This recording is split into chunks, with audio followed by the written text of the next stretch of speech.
Esme. Esmeralda. Oke. Ini Esme diamankan, itu counter yang bagus buat Matilda juga dari sisi Blacklist.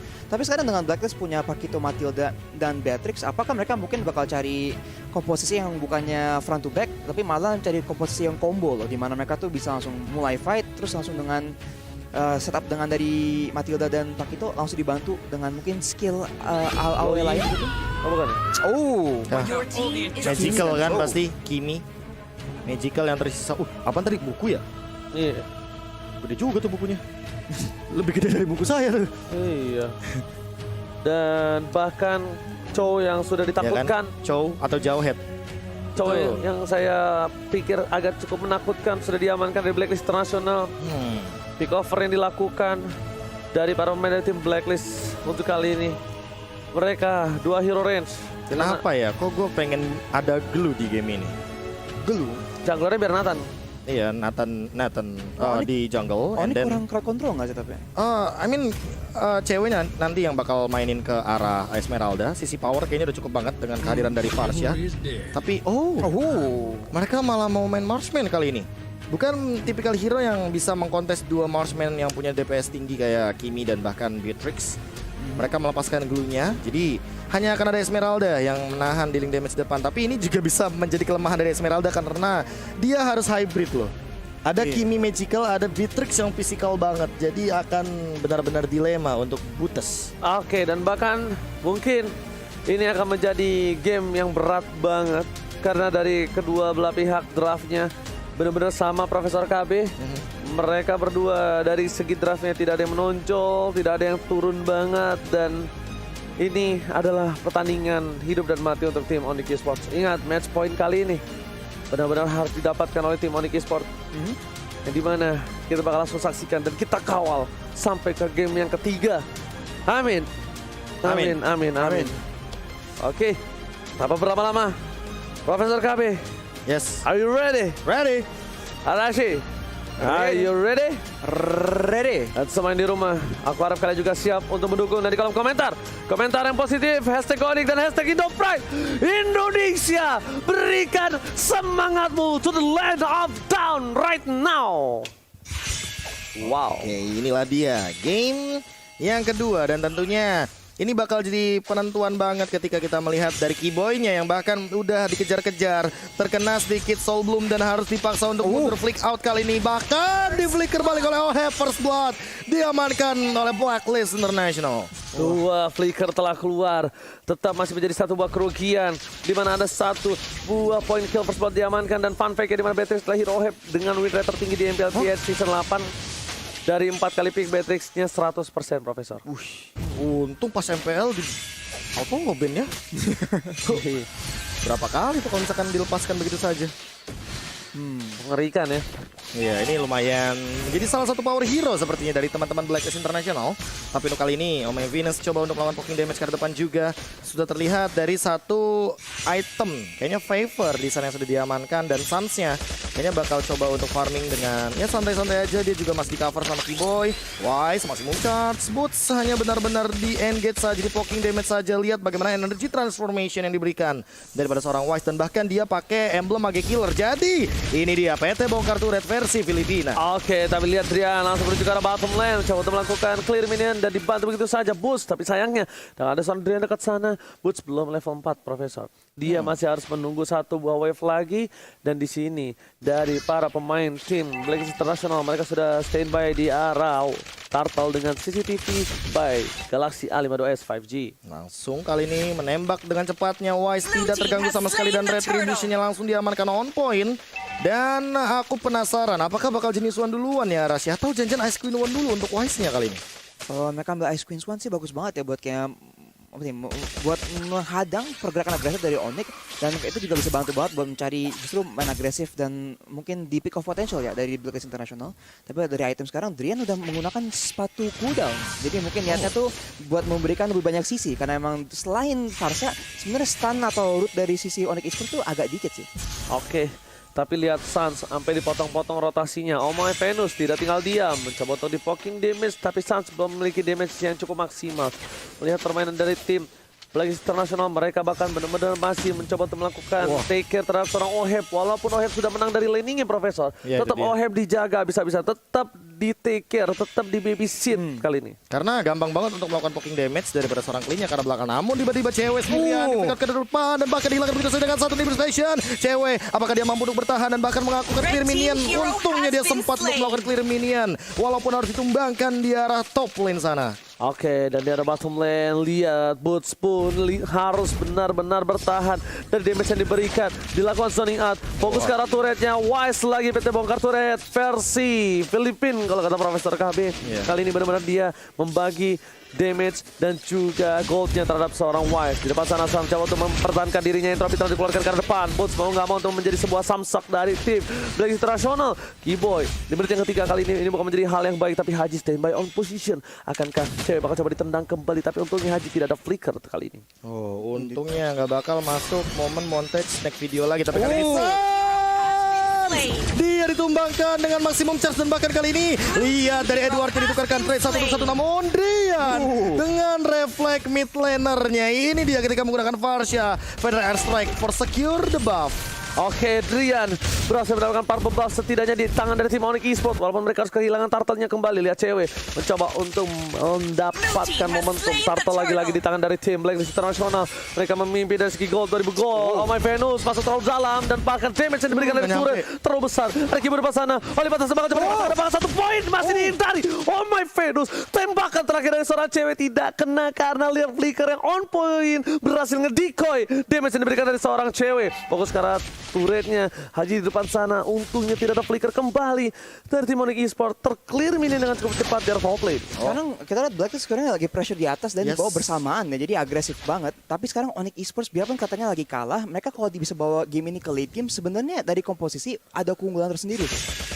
Range-nya ya, apalagi dengan burst damage dari Nathan dan bahkan melihat dari pergerakannya. Instant replay dari fight yang di kill yang di bawah sana ya, Suns akhirnya kena dengan ulti ini dan juga follow up dari Edward, tapi langsung Drian dan Boots mencari kesempatan dan ini fight strike bagus banget dari Drian bisa mengamankan purple buff mereka.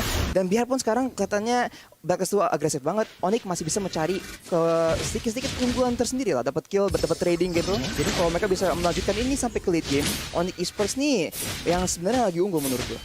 Yes, rotasi yang dibuat dari seorang Wise. Dia langsung coba untuk fokus mendapatkan 1 buah purple buff. Masih memecah setelah dikeker begitu saja. Berhasil diamankan oleh Suns dengan 1 buah retribusi, tapi cewek di depan sana lagi dan lagi dari Haji. Tidak sayang sama sekali dengan adanya flicker. Ada flicker, cewek kita pick off. Ada flicker, cewek kita pick off. Apapun yang terjadi, ada flicker, flicker harus tetap digunakan. Iya, ini entah kenapa cewek benar-benar jadi targeting banget daripada seorang Haji. Dari tadi dia benar-benar targetingnya on point banget dan lihat bagaimana Boots benar-benar terkena slowly but deadly dari satu glowing one ternyata yang diamankan terlebih dahulu oleh Wise. Dan dengan tentunya dia juga di bagian top lane mendapatkan turret dari teman-teman tim Blacklist International. Mulai dirontokin satu demi satu dan play objektif yang baik sekali dipertontonkan oleh Blacklist International. Yes, dan lihat CCTV dari turtle-nya lagi-lagi sudah dipegang. Para pemain dari tim Onyx Esports mereka tidak tinggal diam. Keyboy bakal coba untuk menarik ulur. Nah, ini karena adalah turtle terakhir. Turtle kesempatan mereka untuk mendapatkan gold supaya mereka bisa memiliki gold yang seimbang dengan Blacklist International. Tapi melihat potensi yang tidak bisa didapatkan, sepertinya Wise lagi dan lagi akan mendapatkan turtle tanpa adanya contest dan bahkan Haji di depan sana. Belum ada flicker, damage coba diberikan, poking damage, tapi Oheb tidak tinggal diam. Kalau coba untuk cover dan bahkan turret dari bottom lane akan didapatkan oleh tim Onyx Esports.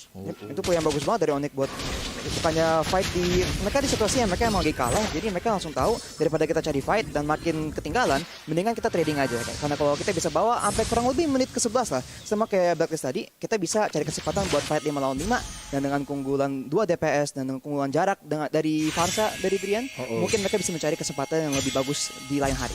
Ice Queen One sudah diamankan juga oleh seorang Wise. Kayaknya dia nggak bakal langsung ke Genius One. Jadi lumayan old school ya pemilihan itemization-nya. Tapi kali ini Edward sendirian. Bahkan terkena pergerakan dari Falling Star Moon. Boots juga dipaksa untuk mundur. Keyboy sudah punya Radiant Armor. Dan bahkan kali ini mau nggak mau Wise-nya tidak akan mendealing damage yang terlalu tinggi ke arah Keyboy. Kecuali kalau dengan pasif dari Glowing One-nya. Edward juga bahkan langsung mengincar ke arah Malefic Roar. demi dan guna untuk memberikan penetration yang lebih tinggi lagi ke arah seorang Boots, karena tentunya dia tahu untuk Esmeralda benar-benar bisa menahan pergerakan dari seorang Pakito. Bahkan di arah top lane sana, lihat Wave akan dikeluarkan. Boots Pong harus gunakan Purify-nya. Selamat dari gerakan, tapi Drian masih lebih. Restrike-nya miss, tapi ternyata Haji yang kena. Damage-nya tidak terlalu impact, dan Keyboy body block yang luar biasa bagus. Damage-nya berhasil diredam oleh seorang Keyboy. Redem, kode kali bang. Oh, salah, itu redeem. Oh, beda. Beda dong. Oh, udah diganti. Oke, Ini dia yang aku paling gak suka loh dari Beatrix. Kalau dia pakai Renner, dia tuh bisa nyicil bahkan dari luar area turret itu loh. range-nya. Range-nya. Ya. Tadi juga berkali-kali yang dilakukan oleh seorang Oheb ketika dia ada ini bicara dari tim Onyx Esports. Di game yang pertama juga seperti itu, Profesor. Iya, dipaksa. Yang penting minionnya masuk satu, Benar. damage-nya dia masuk. Jadi dia tuh bukan instan, tapi lebih ke arah akumulasi. Ini go poking sampai pecah. Benar, itu dia. Dan untuk sekarang di menit yang ke-8 ya, Arashi, apa yang harus dilakukan oleh Onyx Esports? Karena mereka sih bisa, mereka kan nunggu kesempatan buat fight berlima. Mereka pasti nunggu Suns tuh nyampe power spike dulu nih. Kalau Suns sudah punya damage yang cukup buat fight, mereka bisa-bisa aja menang. Tapi mereka juga harus mastiin Keyboy cukup tanky buat jadi frontline gitu. Karena dia yang harus mulai fight, dia pun ada boots di depan. Pasti Keyboy yang bakal mencari kesempatan. Dan sekarang ada knock-up dari Chow. Oke, ternyata lihat damage dari seorang Beatrix terlalu besar. Lagi-lagi Haji, dia menggunakan flickernya. Mau nggak mau, tapi lihat di arah mid lane. Clear minionnya cukup cepat. Sas entropinya bakal menghindari damage dari seorang Wise. Bahkan Oheb satu. Tembakan dari snipernya membuat damage yang cukup besar, mendapatkan satu turret dari mid lane. Tim Onyx Esports kali ini mereka kewalahan untuk menjaga turret di paling depan. Oh, ini karena cewek juga benar-benar kena pressure sih di awal. 5-1, lihat hanya ada 6 poin kill saja yang terjadi. Dari 9 menit game kita udah berjalan. Haji juga udah mulai muncul, bahkan udah ada The Way of Dragon. Hanya saja flick outnya nggak ada. Nggak ready. Oheb kali ini bakal coba untuk melakukan poking ke arah turretnya. Langsung ada Entropy, Falling Star Moon Connect bakal dijemput begitu saja dengan satu pergerakan dari Guided Wing dan hilang dari Drian. Walaupun dia punya menggunakan satu dari Magic Shoes, tapi tentunya kali ini cooldown-nya lagi benar-benar harus direset. Dan Edward bakal coba untuk mundur lebih dahulu. Wise-nya bakal mengincar ke depan dan bahkan langsung di flick out oleh Keyboy. All in ke arah seorang Wise, hilang kali ini. Dengan flick out Holy Baptism menukarkan satu dari Wise dan turret akan diambil oleh Oheb. Ini adalah salah satu titik terang untuk tim Onyx Esports. Mendapatkan seorang Wise di depan sana, seorang diri. Dan lihat bahkan di Athena Shield sampai dibuat. Dia benar-benar ingin menahan semua damage yang diberikan dari tim Onyx Esports. Dan Harashi, silakan. Satu menit yang lalu kita lihat dari Suns dan Drian, mereka udah saling mengamankan Blood of Despair dan juga Lightning Truncheon dikombo dengan Crocodile ini. Jadi sekarang damage burst itu ada banyak banget. Jadi makanya tadi kalau Oheb ataupun Wise, kalau mereka offset dikit aja, mereka bisa langsung diamankan dengan pasti. Boots sekarang masih belum mempunyai item tank dari segi fisikal ya, yang cukup baru sepatu doang. Masih ada Oracle sekarang, jadi lebih ke arah magic tapi belum ke arah fisikal. Jadi itu bakal jadi fokus banget buat Boots. Kayaknya lagi nge-build ke arah Dominance Ice dan pastinya bakal jadi berguna banget kalau melawan, apalagi kalau melawan Matilda dari sisi Blacklist International. Tapi unik loh, pemilihan item dari Wise tadi. Athena Shield sudah diamankan untuk menghindari gempuran dari Federal Air Strike, karena dia tahu yang nantinya bakal jadi permasalahan adalah seorang Drian. Tapi kali ini lihat langsung ada Sitting Eagle Boots-nya, langsung Falling Star Moon juga dan bakal main Federal ancaman, tapi ternyata Haji memberikan satu pergerakan dan kali ini terkena oleh Baptism ke arah belakang. Terkena Maximum Charge juga, namun di sisi lain kali ini teman-teman dari Onyx mereka maunya reset aja, nggak mau fight karena mereka tahu mereka lagi under banget. Yes, dan bahkan Hajinya trigger disiplin lagi-lagi diberikan Profesor KB. Dia fokus ke arah satu. Mereka berhasil mendapatkan satu tembakan dari seorang Oheb. Tembakan peringatan. Terus menembakkan dari sisi belakang di arah ada knockout try. Tapi ternyata My Venus masih mau lebih. Boots menjadi salah buah Samsung menjadi pintu terakhir sebelum masuk ke arah lane yang lebih dalam lagi. Bahkan cewek dengan satu kali tembakan aja dia kehilangan seperempat darah, Profesor. Wah gila, itu tadi si gerakan yang emang aku tidak duga-duga sih. Entropy dibuka, itu Haji bener-bener langsung nongol dari rumput, langsung dia incer. Karena tendangan The Way of Dragon yang hanya untuk satu orang, seorang Suns. Suns dengan Retribution, tentu dia tidak akan mampu untuk menahan dealing damage yang sangat amat besar dari Wise. Lihat Wise-nya bener-bener udah bebas banget. Energy Transformation bakal coba untuk dilontarkan guna memberikan dealing poking damage. Boots-nya juga udah mulai hadir. Bahkan lihat terkenal knock-out Rise, Sitting Eagle dan bahkan Federal Air Strike sudah digunakan. Namun kali ini Lord-nya bakal diamarkan oleh seorang Wise dengan Retribution. Lihat Wise-nya memberikan efek slow karena Keyboy. Langsung dibalikin dengan Light of Retribution. Suns juga udah mulai hadir, tapi ternyata belum bisa berbuat banyak dari teman-teman Onyx Esports. Kayaknya bakal menuju ke arah bagian mid lane. Cewek coba untuk poking damage. Lihat Edward-nya membersihkan wave minion dengan cepat. Masih min-charge, gak ada yang kena, tapi kali ini zoning out akan dilakukan dan mungkin akan menuju untuk melakukan defense karena Lord sudah diamankan oleh Blacklist International. Oke, para pemain dari tim Onyx Esports kali ini mereka harus menahan Lord yang benar-benar perkasa.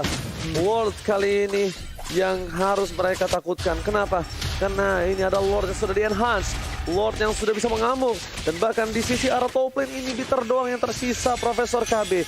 Tidak ada lagi pergerakan untuk tim Onyx Esports setelah ini Bitternya pecah. Mereka langsung ke arah base. Mereka harus menahan. Pedestrian masih cooldown.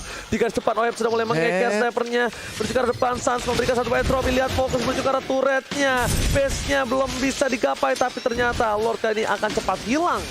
Iya, apakah bakal langsung dikontes balik? Lihat OHEP udah setengah darah dan bahkan kali ini dengan kehadiran dari Entropy Nathan mau nggak mau harus reset dari Blacklist International karena mereka juga sadar ada 3 high ground defender dari teman-teman Onyx Esports termasuk Drian kali ini yang sudah mengamankan Divine Glaive. Apakah bakal di-engage balik? Enggak kayaknya. Bakal reset begitu aja dan bakal melakukan freeze lane untuk kali ini karena mau nggak mau ya. Kalau Blacklist melakukan pressure terus mereka bakal kemakan sama gameplay dari Drian yang kali ini udah bisa memecahkan dari sisi Shieldnya. Yes, bukan hanya itu aja. Mulai memasuki menit yang ke-13, damage dari deal dari tim Onyx Esports mereka bakal lebih sakit, lebih dalam lagi. Dan untuk tim Blacklist International, satu yang benar-benar harus diperhatikan selain OHEP, Hajinya yang benar-benar harus dipantau. Lihat, dia harusnya kalkulasi udah ada flicker, siapapun bisa di pick off, apalagi cewek dan juga Sans yang tidak boleh terlihat sama sekali pergerakan atau bulu hidungnya Profesor. Yes, kali ini Omai Venus juga terpaksa mengeluarkan satu flicker. Kali ini OHEP tertinggal di depan, flicker lagi. Dan bahkan ada satu pergerakan dari Guided Wing mundur ke arah belakang. Langsung ada Falling Star Moon juga. Haji menanti di depan sana ada flicker yang dia gunakan. Apakah bakal langsung melakukan satu pergerakan montage next video? Kali ini lihat Hajinya udah ada entropy juga dan bakalan udah mulai kelihatan pergerakannya dari teman-teman Onyx Esports. 3 bahkan di dalam area jungle-nya. Apakah bakal langsung ditabrak? Boots, lihat slow effect-nya. Benar-benar perlahan tapi mematikan. Panas banget damage dari seorang Wise. Berada di arah tengah, berkumpul menjadi satu. Harus ada yang bisa memecah belah kali ini tim Onyx Esports. Cewek udah banyak berseger Fury. Lihat masih mau charge karena belakang tidak mengenai siapapun. Boots apakah masih mau maju? Inisiasi dari seorang Boots ingin memaksa untuk mendapatkan 1 poin tambahan. Edward akan coba di-ganking, tapi ternyata mereka mencium bau-bau busuk kali ini, di mana hilangnya semua pemain yang ada di map. Top lane OHEP kayaknya bakal maksain Umis begitu saja. Tapi kali ini lihat 200 cicil terus OHEP. Apakah bakal sempat untuk membersihkan dari satu wave-nya saja? Bakal dikejar sama Boots, langsung connect ke depan. Wise dalam ancaman dan lihat bagaimana dia menahan dengan Frostmourne Shield yang ia miliki. Keyboy juga belum sempat untuk memberikan outplay-nya, tapi Haji Immortalnya pecah. Bakal langsung dikejar juga kali ini. Lihat benar Astra-nya OHEP ditumbangkan oleh seorang cewek. Tapi di sisi lain Edward juga melakukan split push di sisi lain. Lihat dia masih coba langsung mundur dan back for safety. Yes, benar banget. Kesempatan besar Shutton telah didapatkan. Onyx Esports mereka sudah memberikan damage yang cukup besar. Deal damage dari seorang cewek. Ini Blacklist International udah mulai respect harusnya. Bahkan Haji sekalipun udah menggunakan flicker dan harus tetap kehilangan satu buah mortality-nya. Sans di depan sana mencoba mendapatkan satu buah buff. Lihat cewek damage terlalu besar. Cewek terlalu depan. Ini bukan hal yang baik walaupun dia punya flicker sekalipun. Ini bukan Matilda yang berada di samping dari seorang Onyx Esports. Tidak bisa dipanggil begitu saja Profesor KB. Dan ini benar-benar harus dijaga pergerakannya. Lord telah dibuka menuju ke arah depan. Haji standby position. Onyx Esports sudah mencoba untuk membalikkan keadaan. Gak ada flicker dari tim Onyx lebih pede lagi. Tapi Haji dia bakal coba untuk dapetin satu buat Whale Dragon. Masih pucat ke arah belakang. Tepat damage. Edward terlihat posisinya. Knockout Fighter dikeluarkan. Haji masih dengan sabar. Tapi lihat sniper yang dikeluarkan. Entropinya kali ini tidak mendapatkan apapun. Menuju ke arah belakang. Ke-cancel. Haji harus dihilangkan. Dan mendapatkan satu. Mendapatkan dan dia akan menjadi momentum untuk Sansan. Ternyata Mas Wito Edward berhasil mendapatkan poin tambahan. Tapi lihat 2 hilang 3 permain dari Blacklist International. OHEP masih dikejar. Gak boleh pulang. Mau jadi goyang tapi ternyata masih ada Kaiding with Q. Ada abang kali ini Arashi what happened Daya naon. Wah gila, satu buat 3 untuk Onyx Esports. Sekarang mereka langsung mencari tower tambahan. Di fight itu kita lihat emang member-member dari Blacklist International tuh ke pressure banget. Dan yang penting itu engage engage dari Haji itu diberhentiin dari Keyboy menggunakan Holy Baptism. Jadi itu emang jadi play yang bagus banget dan itu emang hal penting banget karena selain Haji sebenarnya nggak banyak hero dari sisi Blacklist International yang bisa mencari play yang bisa membuat player dari Onyx Esports tuh outside. Jadi kalau mereka jaga posisi dan mereka ngeberhentiin engage dari Haji, sebenarnya fightnya tuh rata-rata udah nguntungin mereka loh sebelum fightnya bahkan mulai. Asli, ini interference adalah salah satu skill yang emang annoying banget untuk hero-hero Dash kayak Chow, Pakito. Tapi aku lebih nggak menduga ya kalau ternyata yang mendapatkan Lordnya itu adalah seorang Edward dengan jabnya. Karena balik lagi ketika team fight mau nggak mau War X ini kan stacknya bakal 8. Dan burst damage-nya tuh bakal gede banget, tapi di sisi lain juga retribution-nya belum ready. Wise-nya tumbang, Suns-nya ternyata miscalculation, dan kali ini Conceal akan digunakan. Wait, Haji kali ini yang mungkin sudah kegeser kelihatan langsung posisinya. Oke, bukan hanya itu aja, tapi ada satu yang cukup harus mereka perhatikan kembali karena udah setelah 2 menit flickernya dipakai. Flickernya sudah kembali ada, siapapun bisa di pick off untuk kali ini. Boots tidak boleh terlalu depan. Boots harus coba di cover. Kalau bisa semuanya menempel menjadi satu. Informasi telah diberikan di bawah, tidak ada orang sama sekali. Boots kali ini akan melakukan teori sandwich terhadap tim dari Blacklist International. Keyboy memilih untuk mundur. Informasi telah diberikan, maksimum charge telah keluar. Damage yang cukup besar tapi Boots seorang diri. Apakah coba di all in? Mencoba dibuka, mepet terlalu banyak dan bakal konsentrasi dikeluarkan. Edward menuju ke arah belakang dan Rian masih berada di arah rumput. Tidak mau terlalu terburu-buru karena source skill yang keluar saja bisa dibalikan keadaannya dan lihat damage-nya, Profesor. Ya, itu dia serangan jarak jauh yang bisa dilakukan oleh Blacklist International. Ada Renar dan juga ada maximum charge, makanya nantinya sangat amat available untuk Blacklist melakukan tembakan LDR ya. Dan untuk kali ini emang balikin lagi untuk Hajinya, mau nggak mau dia punya tugas yang cukup berat untuk melakukan pick off di satu member. Tapi ingat ada 2 Purify, Drian dan juga Boots. Jadi kayaknya nggak bakal targeting ke arah sana. Tapi pentingnya juga Keyboy ada tanggung jawab buat nge-heal member dari Onyx Esports dari Poke dari sisi Blacklist International dan juga harus ngelindungin cewek dan Suns karena emang mereka tuh 2 hero yang nggak ada Purify, emang ditarget oleh Haji. Wise. Oke, tapi lihat di depan sana Wise, seorang diri dari mana-mana di West telah dikeluarkan, langsung retro di dekat depan, langsung mencoba untuk cover tapi damage terlalu besar. Masih harus mundur. Cewek mau nggak mau, flicker ke arah belakang. Untungnya Immortal nggak pecah karena masih ada seorang Bapak Lot yang bakal muncul lagi ke lane of down. Ini Wise udah bisa dihindari. Tapi lihat, Haji masih mau lebih. Haji masih punya flicker, tapi untungnya nggak ada The Way of Dragon. Iya, untuk kali ini The Way of Dragon-nya sudah digunakan dan bahkan harus lebih sabar lagi. Jangan sampai salah jalan ya. Ini rumput-rumput yang tidak bergoyang memang terkadang bisa menjadi ancaman. Haji udah mulai kelihatan dan bahkan Driannya juga udah mulai kelihatan. Intropi digunakan, langsung ada Setsung Eagle juga Sansia mencoba untuk bertahan tapi ada interference. Di-cancel begitu saja. The Way of Dragon-nya sudah tidak ada lagi. Ke depan. Oh, Heb ditumbangkan Immortality bakal pecah. Edward dihentikan di arah depan, masih ada interference tembak Rajinya. Juga pecah dari Immortality-nya. Oh, Heb bakal ditumbangkan. Bang Boots. Dia diam tak bergerak tapi kali ini udah bergerak langsung membuat konser kasir Blacklist International. Lihat 2 sudah tumbang. Masih ingin mengejar ke depan dari Edward-nya. Wise-nya bakal ditahan. Satu Feather Ice Strike mau nggak mau bakal dipanggil oleh Kill ada abang. Langsung gak ada Wing. Bakal coba untuk kontes dari area depan. Keyboy-nya nebein dari turretnya. Lihat Suns yang memberikan dealing damage ke depannya juga dan bahkan ada Holy Baptism yang tidak koneksi siapa-siapa. Tapi objektif selanjutnya juga bakal didorong. Onyx Esports mencoba dan masih mau struggling untuk mendapatkan objektif selanjutnya. Polystar mengkonek ke arah 2. Langsung ada Feather Strike. Wise-nya 1 hit lagi. Tapi masih bisa survive dan Edward. Dia bakal tumbang tapi ternyata fokus karena base-nya ya guys ya. 1-1 kali ini.